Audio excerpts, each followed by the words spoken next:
Hello friend, बार bending schedule का आज तीसरा एग्जाम्पल डिस्कस कर रहा हूं, जिसमें कॉलम विद फूटिंग का केस लिया गया है। एक कॉलम है, उसकी फाउंडेशन भी बनी हुई है। इसमें स्टील जो भी प्रोवाइड की गई है इंक्लूडिंग फाउंडेशन, उस स्टील की क्वांटिटी आपको ज्ञात करनी है। यही हमारा बार बेंडिंग शेड्यूल तैयार करने का उद्देश्य है। तो जो एक्सरसाइज एग्जाम्पल दिया गया था उसी के अकॉर्डिंग ये एक फिगर बना हुआ है। फिगर में कुछ डाटा यहाँ पर भी लिखे हैं। कॉलम हमारा 450 बाई 450 मिलीमीटर साइज का है। कॉलम का साइज ये दिया हुआ है। मेन बार्स जो हैं वो 4 नंबर हैं, 24 डाया की हैं, डाया की हैं। और लेटरल टाइज जो हैं ये 8 डाया की हैं और ये 270 सेंटर टू सेंटर की दूरी पर डाले गए हैं। तो इनका स्पेसिंग मालूम है और डाया मालूम है। कवर एट बॉटम, ये फाउंडेशन के नीचे तली पर जो कवर लिया गया है वो 50 मिलीमीटर का लिया गया है। बाकी जहाँ कहीं भी आवश्यकता होगी हम एज्यूम कर लेंगे। इसके अलावा इसमें कुछ डाटा और दिए हैं कि प्लिंथ लेवल से ऊपर कॉलम की ऊंचाई हमारी 3 मीटर की है, यानी ये 3000 मिलीमीटर हो गया। इसके प्लिंथ से ग्राउंड लेवल तक की जो दूरी है वो 300 मिलीमीटर है और ग्राउंड लेवल से फाउंडेशन की जो कुल गहराई है ये हमारी 900 मिलीमीटर है। तो ये डायमेंशन वर्टिकल डायरेक्शन में है जो दिए गए हैं। हाँ, जो ये हमारी 3 मीटर की ऊंचाई का कॉलम है, इसके ऊपर ये कॉलम एक बीम से कनेक्टेड है। तो ये हमारा बीम का हिस्सा यहाँ दर्शाया हुआ है, इससे ये जुड़ा हुआ है कॉलम, यानी कॉलम हमारा इसी हाइट तक है। तो कॉलम की हाइट यहाँ तक है और ये हमारी 3 मीटर है प्लिंथ लेवल से। इतना आप फिगर के बारे में जान लेने के बाद ये हमारा फाउंडेशन का जो है प्लान बना हुआ है। ये फाउंडेशन का ये एलिवेशन में है, ये प्लान है पिलर और फाउंडेशन दोनों का। तो कैलकुलेशन स्टार्ट करते हैं। जो जो स्टील इसमें प्रोवाइड किए गए हैं उनकी गणना, उनकी लंबाई कैसे कैलकुलेट की जाएगी ये आपको ज्ञात करने हैं। तो सबसे पहले देखते हैं लेंथ ऑफ मेन बार्स, यानी मेन बार्स किसकी? कॉलम की। कॉलम की जो मेन बार्स हैं, यानी इसमें कॉलम में मेन बार वही 4 छड़ें चारों कोने पर डाली जाएंगी। तो यही हमारी मेन बार्स हैं जिनका दिया है 4 नंबर हैं और 24 डाया, ये डाया दिया हुआ है मेन बार्स का। तो इनकी लंबाई हमको ज्ञात करनी है। तो आप लंबाई पहले तो फिजिकली देख लें। कॉलम का ये सिरा ऊपरी है, यहाँ से ये छड़ आ रही नीचे को सीधी, यहाँ पर आई, यहाँ से यहाँ तक आई, फिर यहाँ से नीचे तक चली जा रही है। और ये फाउंडेशन में जो हमारे फाउंडेशन बार्स बिछाए गए हैं तली में, ये दोनों डायरेक्शन में, इनके ऊपर से इसको ऐसे मोड़ दिया गया है। और ये मोड़ा हुआ भाग कितना है? ये 300 मिलीमीटर का है। तो एक तो ये हॉरिजॉन्टल डायरेक्शन में इधर को 300 मिलीमीटर मोड़ा गया है। यहाँ पर विचार करें, कॉलम के ऊपरी सिरे पर क्या छड़ को यहीं पर काट दिया जाएगा? नहीं, ये छड़ बीम के अंदर कम से कम एलडी लंबाई तक जरूर जाएगी। तो इसकी जो इसके अंदर दबी हुई लंबाई है वो एलडी होगी।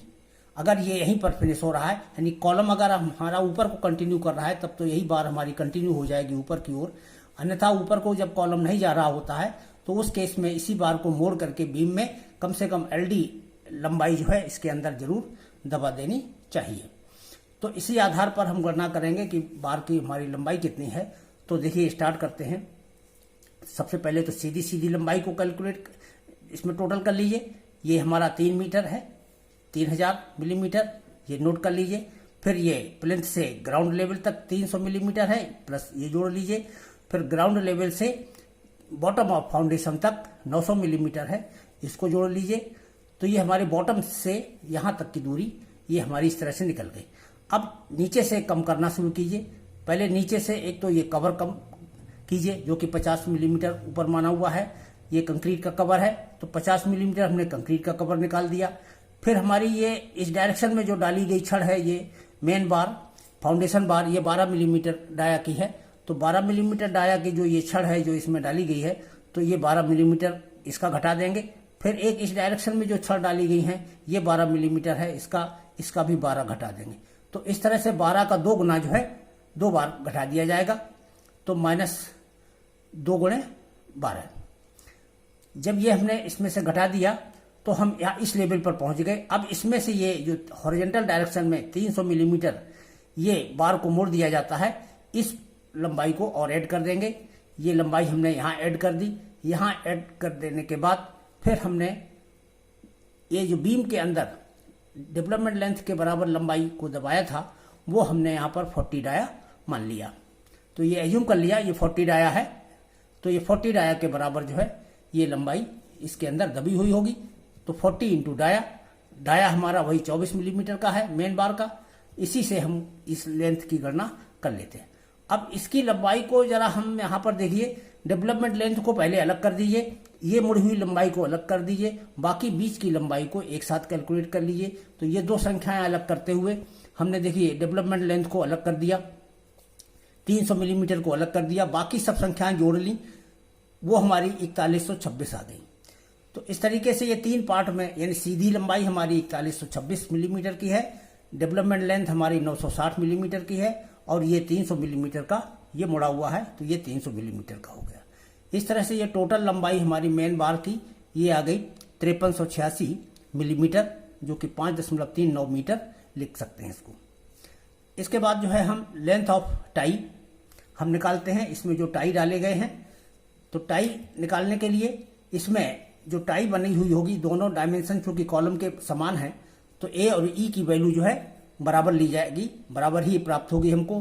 तो ए बराबर कैसे निकालेंगे, कॉलम की भुजा यहाँ देखिए 450 मिलीमीटर की है, तो 450 मिलीमीटर कॉलम का साइज है। दोनों सिरों पर कॉलम का जो कवर है 40 मिलीमीटर का मान लिया, 40 मिलीमीटर का एक एक कवर घटा दीजिए दोनों तरफ से, तो 2 × 40 ये घट जाएगा। ये घट जाने के बाद टाई बार का डाया जो है इसका दुगना, एक तरफ एक इस साइड से और एक इस साइड से घटा देंगे, तो ये टाई बार के भीतर से भीतर तक की माप हमको ज्ञात हो जाएगी। तो -2 × 8 करने से ए ज्ञात हो गया, ये 354 मिलीमीटर आया। दूसरी तरफ के भी साइज डायमेंशन एक ही है, इसलिए यही संख्या दूसरी तरफ भी आ जाएगी, यानी ए और ई दोनों की वैल्यू समान है। फिर इसके बाद लेंथ वाले फार्मूले में इसकी लेंथ का फार्मूला होता है 2 × a + e + 2 × 12 डाया। तो a + e दोनों सेम वैल्यू हैं, ऊपर से 354 दोनों रख दिया मान, 2 का गुणा कर लिया, और 12 × 8, तो 8 mm डाया है इसका लिंक का, टाई का। तो टाई के डाया का यहाँ गुणा कर देंगे, ये हमारा 1608 मिलीमीटर आ गया। इसको मीटर में हम लिख सकते हैं 1.61 अप्रोक्सीमेटली। तो इस तरह से हमारा टाई की लंबाई भी की गणना हो गई। टाई की लंबाई गणना करने के बाद हम लेंथ ऑफ फाउंडेशन बार की गणना करेंगे, यानी जो फाउंडेशन में छड़ें डाली गई हैं ये दोनों डायरेक्शन में, इनकी लंबाई क्या है। तो पहले तो फाउंडेशन का साइज देख लें। फाउंडेशन का साइज है 2 मीटर, यानी 2000 मिलीमीटर। तो 2 मीटर ये है, 2 मीटर ये है, तो ये इसका ओवरऑल साइज मिलीमीटर में 2000 हो गया। ये हमने लिखा पहले पूरा साइज। फिर इसमें इसके किनारे पर भी एक कवर होगा, इसके किनारे पर भी एक कवर होगा। ये 50-50 मिलीमीटर का कवर दोनों सिरों पर घटा दिया, तो -2 × 50 ये हो गया। इसके बाद बस और कुछ नहीं घटाया जाना है, ये छड़ सीधी डाली जानी है, इसमें कोई हुक वगैरह नहीं लगेगा। तो इसकी लंबाई हमारी 100, ये कम हो गया 2000 में से, तो ये हो गया 1900 मिलीमीटर, यानी 1.9 मीटर। इस तरह से इसकी लंबाई हमको ज्ञात हो गई। अब इसके बाद इनकी संख्या भी ज्ञात करते चले। जो हमने टाई ज्ञात की थी ऊपर, तो टाई ज्ञात करने के लिए टाई की संख्या कितनी होगी, तो टाई की संख्या के लिए कॉलम की सीधी लंबाई जो है, यानी जो हमारी मेन बार है उसकी स्ट्रेट लेंथ कितनी है। तो स्ट्रेट लेंथ अभी हमने यहाँ देखो निकाली थी 4126 मिलीमीटर। ये जो 4126 मिलीमीटर स्ट्रेट लेंथ निकाली थी, बस इसी का प्रयोग करेंगे। 4126, ये 26 ही है, 4126/270, 4126/270 ये भाग लगाया तो ये 15.28 आ गया। इसको हमने से 15 मान लिया। इसमें यहाँ पर देखिए +1 नहीं जोड़ा जाएगा, जैसा कि सभी केस में आता है। नंबर ऑफ टाई या नंबर ऑफ स्टेप्स ज्ञात करते समय हम ये स्पेसिंग का भाग लगा करके और +1 और जोड़ देते थे। इसका कारण देखिए, यहाँ पर तो आप सिरे पर जो है स्ट्रेट पोर्शन है, यहाँ टाई लगाएंगे ही, इस सिरे पर यहाँ चूंकि ये बीम से कनेक्टेड है तो इस स्थान पर टाई लगाने की आवश्यकता नहीं है, तो यहाँ से स्पेस दे करके ही हम टाई लगाएंगे, इसीलिए यहाँ पर जो है एक नहीं जोड़ा गया है। तो इस कारण से ये हमारी नंबर ऑफ टाइस की संख्या ज्ञात हो गई। इसके बाद number of foundation bars, foundation bars का देख लीजिए। फाउंडेशन बार्स की लंबाई ज्ञात करने के लिए देखिए ये टोटल कितनी लंबाई है छड़ों की, ये 1900 अभी आपने कैलकुलेट की थी फाउंडेशन बार की लंबाई, तो इसकी 1900 है और ये जो है 150 मिलीमीटर के स्पेसिंग पर डाले गए हैं, ये क्वेश्चन में दिया हुआ है। ये 150 मिलीमीटर के अंतराल पर ये फाउंडेशन बार्स प्रोवाइड किए गए हैं, 12 मिलीमीटर व्यास की हैं ये छड़ें।